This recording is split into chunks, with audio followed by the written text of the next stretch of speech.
Rodeadas de un halo de misterio que ha ido creciendo a lo largo de los siglos, las casas encantadas se han convertido en lugar de peregrinación para expertos y profanos en las ciencias ocultas. Asesinatos, suicidios y fenómenos paranormales marcan la historia de unos lugares que nos hacen preguntarnos sobre la existencia de lo desconocido. Por todo el planeta hay lugares especiales, lugares malditos. Edificios que por alguna razón que desconocemos son una cárcel para espíritus atormentados que no pueden salir de ahí y permanecen dentro, vagando por las estancias a través del tiempo infinito. Otras, en cambio, parecen ser un imán para las desgracias. Todo aquel que ha osado vivir en sus lindes han sido objeto de extrañas maldiciones a las que nadie ha podido dar explicación lógica alguna. Nuestra geografía está sembrada de historias y leyendas. Algunas de esas historias nacieron a la sombra de sucesos escalofriantes. Otras, por el contrario, lo hicieron debido a la necesidad de explicar lo inexplicable. Sea como sea, todos hemos oído hablar de casas encantadas en nuestro pueblo o ciudad. En este vídeo vamos a ver 3 casas encantadas en España en las que suceden fenómenos extraños que en ocasiones han causado estragos a todo aquel que ha osado adentrarse en sus dominios. Número 1. El Cortijo Jurado. Esta vieja casona, ubicada en Campanillas, una barriada a las afueras de Málaga, posiblemente sea la casa encantada más famosa de España. En torno a ella giran toda clase de leyendas que, junto con una serie de hechos escalofriantes y una tétrica apariencia, la envuelven en un halo de misterio.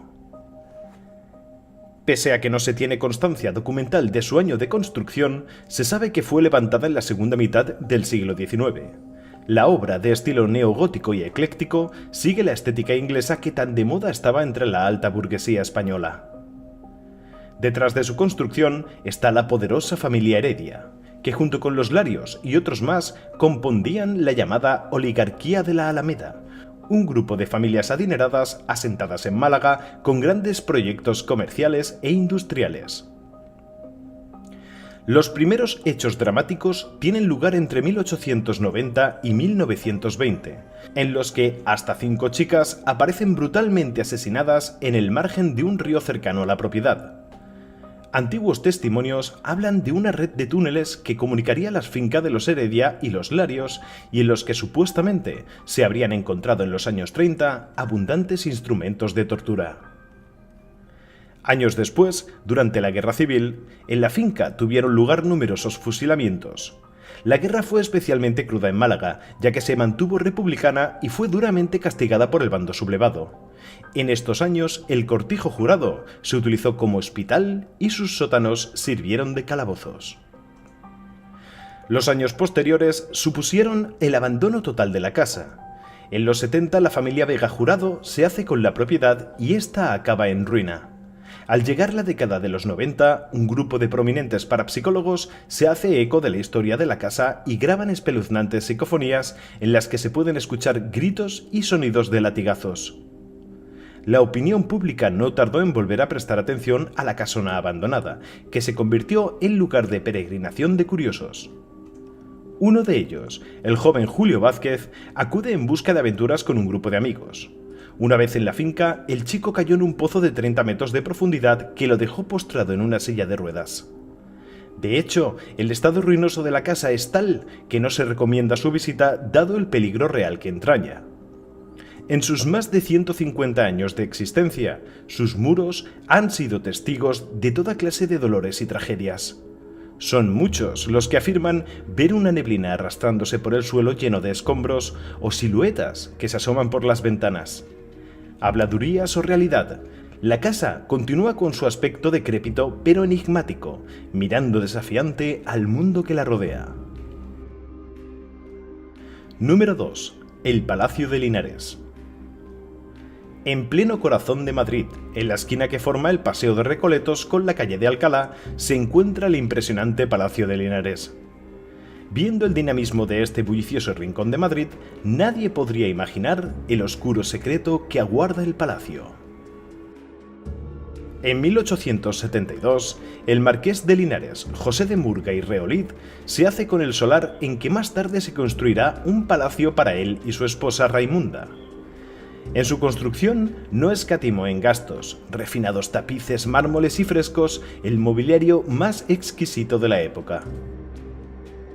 José había contraído matrimonio en 1858 con Raimunda, cuyos orígenes no quedan claros. Un año antes de la boda, los padres y hermanos de este mueren, quedando él como único heredero de la fortuna que la familia había amasado con sus negocios en Cuba. Y es ahí donde la rumorología madrileña hace el resto. Para ello hay que retroceder unos años. Según la leyenda que circula por Madrid, José se encontraba de paseo cuando se topó con Raimunda, hija de una cigarrera del barrio de Lavapiés. Surgió el flechazo y los dos jóvenes se enamoraron.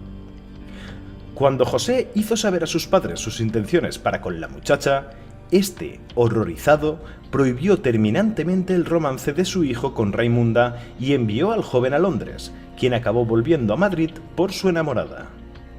Según la leyenda, el motivo de la negativa de Mateo de Murga, padre de José, era que él mismo había tenido un romance años atrás con una cigarrera, fruto del cual nació Raimunda. El azar caprichoso quiso que los jóvenes se encontraran y se enamoraran sin saber que eran medio hermanos. A la muerte de don Mateo en 1858, los jóvenes no encontraron más resistencia para formalizar su amor. Dada la posición del joven, no tuvo problemas en conseguir una bula papal, denominada convivere, gracias a la cual se permitía el matrimonio siempre y cuando no mantuvieran relaciones dado el grado de consanguinidad. La historia popular continúa con el nacimiento, fruto de la unión incestuosa de ambos, de la pequeña Raimunda. La tradición oral afirma que la pequeña fue asesinada por sus padres para evitar el escándalo, y sus restos posteriormente emparedados. Otros afirman que Raimundita fue enviada a un hospicio y que visitaba con asiduidad el palacio. No obstante, la historia oficial es bien distinta. En el testamento de los marqueses no aparece descendiente alguno. La fortuna familiar pasa a una única heredera universal, la hija del abogado del marqués y ahijada de este, Raimunda Avecilla y Aguado. En mayo de 1990, la prensa y televisión nacional se hacen eco de unas supuestas psicofonías recogidas por Carmen Sánchez de Castro. En ellas, entre otros sobrecogedores mensajes, se podía escuchar nítidamente la frase «Mamá, yo no tengo mamá».